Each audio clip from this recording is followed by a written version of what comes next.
Welcome back to our channel friends. मैं सबका अपने चैनल स्टॉक्स फॉर लाइफ पे बहुत स्वागत करता हूँ दोस्तों। ये फैमिली डे फिल्म बस ये 8 रही बात भारतीय शेयर बाजार की, तो हमें अच्छी खासी उछाल विटनेस होता हुआ देखने को मिला। बिकॉज आज दोस्तों आरबीआई गवर्नर ने कुछ ऐसी ऐसी बात बोली जिसको मार्केट ने काफ़ी चीयर किया। बट इसी बीच में बहुत लोग प्रश्न भी उठा रहे हैं। ऑफकोर्स एमपीसी मीट में ऐसा क्या हुआ जिसको मार्केट ने बहुत ही पॉजिटिव लिया, इसको मैं ज़रूर कवर करूँगा। बट उसको छोड़ के कल के दिन दोस्तों को अच्छे से पता है कि दीपक नाइट्रेट के आए थे Q3 के नंबर्स। और नंबर्स की बात की जाए, बहुत लोगों को ओके लगे थे, बहुत लोगों को ख़राब लगे थे। मार्केट को कैसे लगे वो तो गैस हमें गिरावट के बाद तेज़ी का माहौल देखने को मिला। बट इसी बीच में गैस पुराने वीडियोस में बहुत लोगों ने आज के दिन में एक कंपनी ने अपडेट जाहिर किया है जिसको लेके कमेंट पूछा था। बिकॉज यहाँ पे फिर से एक दुर्घटना इंसिडेंट जो कि फायर का है वो हमें दिखाई पड़ रहा है। तो ऑफकोर्स कितना डैमेज हुआ है, हमें सही में टेंशन लेना चाहिए फिर नहीं लेना चाहिए, कैजुअलिटी कितनी हुई है। यहाँ पे गैस कंपनी ट्रांसपेरेंट होकर इधर पे अपडेट जाहिर कर चुकी है। और ऑफकोर्स नंबर्स पढ़ने के बाद कब तक रिकवरी शेयर प्राइस में हो सकती है, मौजूदा प्राइस में एवरेजिंग करे, एंट्री करे, फिबोनाची पैटर्न क्या बोलते हैं, कितना अपसाइड हो कितना डाउन साइड है, और नंबर्स के बाद रुझान क्या हो रहा है, मैं बहुत ही अनबाइस्ड होकर सरल भाषा में A to Z करूँगा crystal clear. Channel first time होंगे सब्सक्राइब कर सकते हैं इस तरह क्वालिटी कंटेंट को सबसे पहले एक्सेस करने के लिए। Now without dealing any for time let's begin. सबसे पहले आज ही के दिन 8 फेब को अगर आप देखें, उन्होंने बीएससी को और एनएससी को लेटर फाइलिंग करके क्या हादसा हुआ है इसको अपडेट कर दिया है। यहाँ पे गैस पैनिक करके कोई फल नहीं मिलने वाला। बिकॉज ये जो हादसा है दोस्तों आज का नहीं है, 6 फेब का है, मीन्स नंबर्स के जस्ट एक दिन पहले का।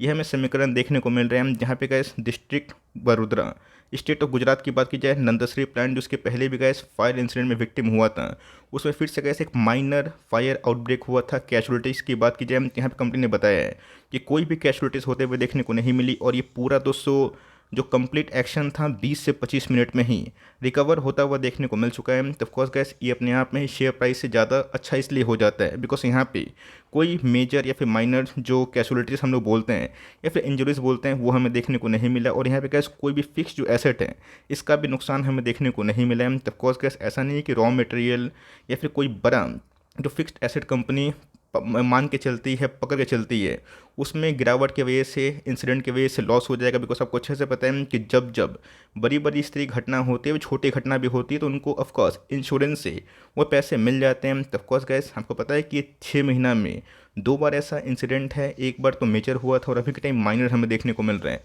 इससे गैस शेयर के लिए, कंपनी के लिए कोई भी रेड फ्लैग नहीं है। बट ये आपको अच्छे से पता है केमिकल के जितने भी प्लांट्स होते हैं वो बहुत ही इन्फ्लेमेबल होते हैं, जहाँ पे थोड़ा सा भी गलती होने से वो आउटब्रेक का शिकार हो जाते हैं। इसमें गैस अगर आप देखें तो आज खुलते ही थोड़ा सा डाउन हमें देखने को मिला था। बट एट देन में 2% के आसपास रिलीफ रैली हमें देखने को मिली। 1742 अगर आप देखें तो हमें एक अच्छी खासी उछाल विटनेस होते हुए देखने को मिल चुके हैं। आज के लो की बात की जाए वहाँ से रिकवर हुआ है। प्रीवियस क्लोजिंग की बात की जाए उससे गैस 2-2.5% के आसपास आज हमें एक अपसाइड मोमेंटम दिखाई पड़ चुकी है। मैंने एक चीज़ नोटिस किया है जो मैं आपको कन्वे करना चाहता हूँ। मोटा मोटी गैस देखा गया है तो फ्लोरोकेमिकल के जितने भी स्टॉक्स हैं उनके नंबर्स क्वाइट डिसेंट और मजबूत हमें देखने को मिल रहे हैं। एग्रोकेमिकल स्पेस से भी दोस्तों हम लोग अच्छा एक्शन उम्मीद कर सकते हैं, जिसके वजह से फ्लोरोकेमिकल के बिजनेस की जो अच्छे कंपनीज है उनमें बहुत बड़ी करेक्शन हमें दिखाई नहीं पड़ी। और एग्रोकेमिकल स्पेस की भी जो टॉप जाइंट कंपनी जैसे पीए इंडस्ट्रीज़ और ये बहुत सारी कंपनीज है वो गैस बहुत ही लेस डिस्काउंट मिल रहे हैं। ऑफकोर्स गैस सब केमिकल का अलग अलग कॉम्पोजिशन है। आर्ट इंडस्ट्रीज़ की बात की जाए उनके नंबर्स तो ऑफकोर्स मुझे पर्सनली अच्छे लगे। अगर आप ख़राब से कंपेयर करें तो बेस्ट की बात की जाए वो भी गैस येट टू कम हमें देखने को मिलता है। बट येस हम लोगों ने गाइस दीपक नाइट्रेट में जो बड़ा दाव खेला है वो ये सोच के नहीं खेला है कि ये फटाफट इतना ही भागेगा जितना शॉर्ट टाइम में पैसा कमा के दिया था। बिकॉज आपको अच्छे से पता है कि लॉन्ग टर्म में 3-5 साल के बाद ही हम लोग जो रिजल्ट है उसका उम्मीद करते हैं। उसके पहले चिल्लाने से गैस कोई फ़ायदा नहीं होता है। हमें अब देखना है कि सही में दीपक नाइट्रेट दोस्तों कम्युनिटी स्पेस का एक जाइंट कंपनी हो चुका है जो फिनॉल्स में काम कर रहे हैं। फिनॉल्स की बात की जाए आपको अच्छे से पता है कि पीएलआई इंसेंटिव से या फिर डिफरेंट जो गवर्नमेंट की स्कीम से इन सबको लॉन्ग टर्म बहुत ही बेनिफिट होगा। लेकिन ये जो क्राइसिस गैस हम लोगों ने यूरोप में, यूके में, यूएस में विटनेस की है फिर कर रहे हैं, उसमें गैस डिमांड में तो कमी हमें देखने को मिल रही है, वरना ऑफकोर्स शेयर में तो डिक्लाइन देखने को नहीं मिलती। तो ऑफकोर्स ये गैस अपने आप में ही मेक और ब्रेक लेवल का शिकार होता हुआ देखने को मिल रहा है। आने वाले कल में बाउंस बैक होगा तो अच्छी बात है। लेकिन यस गिरावट अगर होती है तो फंडामेंटली कंपनी चीप है, महंगा है या फिर किस कैटेगरी पे है, इसको एनालिसिस करना बहुत इंपॉर्टेंट हो जाता है। पहले गैस यहाँ पे कुछ बिजनेस अपडेट हमें देखने को मिल रहे हैं। और ऑफकोर्स इधर पे गैस जो कॉन्फ्रेंस कॉल होने वाला है, मैनेजमेंट जो कॉल देंगे ये गैस 9 फेब को 4 बजे के आसपास शुरू होगा, तब कोर्स गैस मैं उस समय वीडियो बनाता हूँ। मैं कोशिश करूँगा कि वीडियो बनाने के दौरान में अगर मुझे कुछ न्यूज़ मिली तो मैं उसको ड्यूली अपडेट जल्दी ही करूँगा। लेकिन दोस्तों अगर नहीं हो पाया तो कोई दिक्कत नहीं है, मैं इसी वीक के एंड तक उसको कवर भी करूँगा। बिकॉज कॉन कॉल पढ़ना बहुत ही इंपॉर्टेंट है। बिकॉज दीपक नाइट्रेट ने दोस्तों ह्यूज कैपेक्स भी किया था। Of course guys Deepak nitrate एक मिड कैप क्रिटिकल स्टॉक है जो ऑफ कोर्स बताने की आवश्यकता नहीं, काफ़ी वोलेटाइल होती है। ऑल टाइम हाई दोस्तों 3,000 के आसपास है, लेकिन रिसेंट हाई की बात की जाए 2400 का स्टॉक 1800 के आसपास हमें देखने को मिलता है। प्राइस ट्रेंडिंग की बात की जाए 28 के आसपास है, हम जो क्वाइट रिजनेबल है। बट येस कंपनी के ROE उनका एक शेयर उनके बिजनेस में कितना कमा कर देता है, ये गैस अपने आप से पहले से काफ़ी एक्सीलेंट है।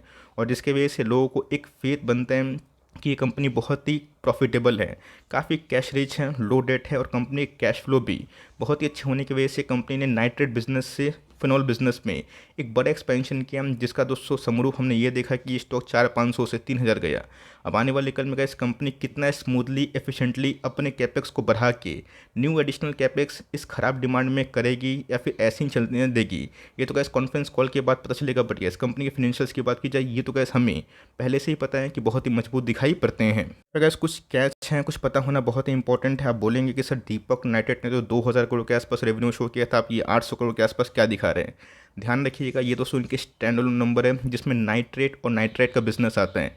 सोडियम नाइट्राइट की बात की जाए ये अपने आप गैस सबसे बड़ी कंपनी हमें दिखाई पड़ती है। इनके गैस मार्जिन इस क्वार्टर में वही फ्लैट देखने को मिल रहे हैं। ऑल दो गैस नेट प्रॉफिट की बात की जाए हमें ईयरली बेसिस पे काफ़ी फॉल देखने को मिल रहा है, मतलब ईयरली बेसिस में फ्लैट और क्वार्टरली बेसिस में फ्लैट हमें देखने को मिल रहा है। बट येस इतना अच्छा परफॉर्मेंस करने के बावजूद भी फिनॉल से गैस जो डिमांड है वो कम थोड़ी आने की वजह से और मार्जिन्स में खराबी होने की वजह से कंपनी ने गैस जो मुनाफा इसके पहले विटनेस किया था वो अभी भी नहीं कर पा रहे हैं। आप देखें नाइट्राइट बिजनेस को फिनॉल बिजनेस को मिला लें, ऑल दो गैस कंपनी ने डिसेंट टॉप लाइन पेश किया जो मेरे हिसाब से गैस इसको मैं अपलोड करूंगा। बिकॉज आपको अच्छे से पता है कि हम लोग 3 साल पहले कोविड क्राइसिस के पहले फिर कोविड के दौरान जहाँ पे शटडाउन हो गया था, लॉकडाउन हो गया था, कंपनी फुल एफिशिएंसी से अपने प्लांट्स को, कैपेक्स को और लो रॉ मटेरियल कॉस्ट को एंजॉय कर दी थी। बट अभी के टाइम गैस चाइना भी रीओपन हो चुका है, डिफरेंट कंट्रीज़ भी रीओपन हो चुका है। लेकिन यस डिमांड की कमी की वजह से गैस इनकी ऑपरेटिंग मार्जिन्स में अच्छी खासी फॉल विटनेस होते हुए देखने को मिल रही है। ऑल दो गैस क्वार्टरली फ्रंट में तो अच्छी खासी 2% के आसपास रिकवरी हुई है। बट एक समय गैस कंपनी का प्रॉफिट मार्जिन 26% 24% के आसपास था। अब वो कब तक रिकवर होगा, कब तक फिर से उसी लेवल पे आएगा, ये देखना क्वाइट इंटरेस्टिंग होगा। बट येस नंबर्स की बात की जाए बहुत ख़राब नहीं थे, ओके ओके टाइप्स थे। रही बात क्वार्टरली फ्रंट की, उस समय अच्छी जम देखने को मिली। और जब तक ऐसे अपने लाइफ टाइम हाई प्रॉफिट को नहीं तोड़ेगा और मार्केट को सरप्राइज नहीं करेगा, ऑपरेटिंग मार्जिन ठीक नहीं होंगे, तब तक दोस्तों जो रिकवरी है, जो शार्प रिकवरी है, उसके लिए हमें वेट एंड वॉच करना पड़ सकता है। देखा गया तो गैस कंपनी बहुत ही कैश रिच है, कंपनी के ऊपर डेट का कोई बर्डन नहीं है। आपको अच्छे से पता है कि हाई इंटरेस्ट रेट के दौरान पे अभी तो गैस रेपो रेट की बात की जाए 6.5% के आसपास हमें देखने को मिल रहा है, जहाँ पे होम लोन तो और महंगे हो गए हैं। आपको समझ में आना चाहिए कि मिड कैप स्मॉल कैप में जिसके ऊपर बहुत डेट का बर्डन है उनको लोन रिपेमेंट करना कितना मुश्किल होता है। तो इसी के लिए गैस मैं आपको हमेशा बताता हूँ कि बहुत डेट वाली कंपनी को इग्नोर करें, और करते भी हम तो वहाँ पे गैस मिनिमम पोजीशन लीजिए। ऐसा नहीं कि बहुत डेट वाली कंपनी ख़राब होती है, बट जब उनकी अगेंस्ट में गैस समीकरण घूमता है, इन्वायरमेंट होते हैं, वो काफ़ी स्ट्रगल करती है। ऑल दो कंपनी के गैस पिछले प्रीवियस कुछ क्वार्टर से, कुछ सालों से अगर आप ध्यान से देखें तो कर्जे बहुत ही कम हो गए हैं, जो अपने आप गैस इनके बैलेंस शीट को काफ़ी मजबूत बना देती है। अच्छे से पता है गैस रिसेंटली मैंने बताया भी था कि LIC कैसे अपनी स्टेक को बहुत बड़ा कर चुका है। एक समय उनका स्टेक 2% से नीचे था, 1.5% के आसपास था, आज का 6% से ऊपर हमें देखने को मिलता है, जो अपने आप में ये इंडिकेट करता है कि लॉन्ग टर्म में इंस्टीट्यूशन का काफ़ी भरोसा है। ऐसा नहीं कि LIC ने निवेश किया तो ब्लाइंड निवेश करते हैं, LIC ने गैस बहुत से लॉस मेकिंग में भी निवेश किया। बट यस बैलेंस शीट को हमें समझना है और हमें क्विक मनी नहीं चाहिए। लॉन्ग टर्म में गैस यही होता है, पूरा मार्केट चलने का इंतजार करना पड़ेगा, तभी gas mid cap small cap में तेजी हम लोग उम्मीद कर सकते हैं। प्रमोटर अगर देखें तो प्रमोटर के पास बिलो 50% के आसपास स्टेक है, लेकिन यस प्रमोटर ने अपने स्टेक को लगभग वही रखा है। FIs और DS की होल्डिंग इस क्वार्टर में बढ़ी है, बट पब्लिक की होल्डिंग पिछले कुछ समय से दोस्तों 4% के आसपास ड्रॉप हो चुकी है। बता दिया कि आज के दिन में जो फायर इंसिडेंट का अपडेट है वो 6 तारीख को हुआ था, कोई कैजुअलिटी नहीं हुआ भगवान की दया से, और कोई बड़ी एसेट का भी खपत नहीं गया। तो कंपनी की बात की जाए आज थोड़ा सा गिरावट में ही हमें देखने को मिला था। But yes at the end में दोस्तों एक रिकवरी के बाद वॉल्यूम कैंडल बहुत दिनों के बाद दोस्तों इतनी एक्सट्रीम हमें देखने को मिल रहे हैं। अब देखना बनता है कि बुल्स अगर इसको 1850 के ऊपर ले जाते हैं और फिर से कहें जो 2000-2100 के आसपास मार्क है अगर उसको तोड़ती है तो ऑफकोर्स एक अच्छी बात होगी। बिकॉज आपको पता है कि 200 का मूविंग एवरेज के नीचे अगर ट्रेड करती है तो एक रेड फ्लैग है। तो ऑफकोर्स जो तेज़ी आएगी दोस्तों, इस लेवल का टूटना हमें शॉर्ट टर्म में देखना पड़ेगा, तभी हम लोग आने वाले कल में जो अप ट्रेंड रैली है उसको विटनेस करने की जो चाहत है उसको पूरा कर सकते हैं। और दोस्तों अगर आप देखें मंथली चार्ट की बात की जाए या फिर चार्ट की बात की जाए, यहाँ पे गैस मंथली चार्ट की बात की जाए तो यहाँ पे एज सच कोई बड़ी डेवलपमेंट हमें देखने को नहीं मिल रही है। चार्ट भी काफ़ी कमज़ोर है, लेकिन इधर पे तो अच्छी बात है कि कंपनी ने एक लंबा कॉन्सोलेशन के बाद इधर पे बोलिंजर बैंड के जो निचले स्तर है इसको छुआ है। तो यहाँ से गैस कितनी गिरावट बनेगी ये तो वक्त जानता है, बट येस RSI इंडेक्स की बात की जाए अभी भी गैस कंप्लीटली ये ओवरसोल्ड जोन पे नहीं है। 50 के आसपास हमें RSI इंडेक्स है, लेकिन येस अगर आप ठीक से देखें बहुत ज़्यादा गैस वॉल्यूम में ड्रॉप हमें देखने को मिल रहा है। रीज़न क्या है? FIS कंटिन्यूसली बेसिस से माल बेच रहे हैं, मार्केट में वॉल्यूम्स हमें देखने को नहीं मिल रहे हैं। तो 3-5 का नज़रिया दोस्तों, तो मैं एक ही बात बोलूँगा कि लॉस में बेचने वाली कंपनी नहीं है।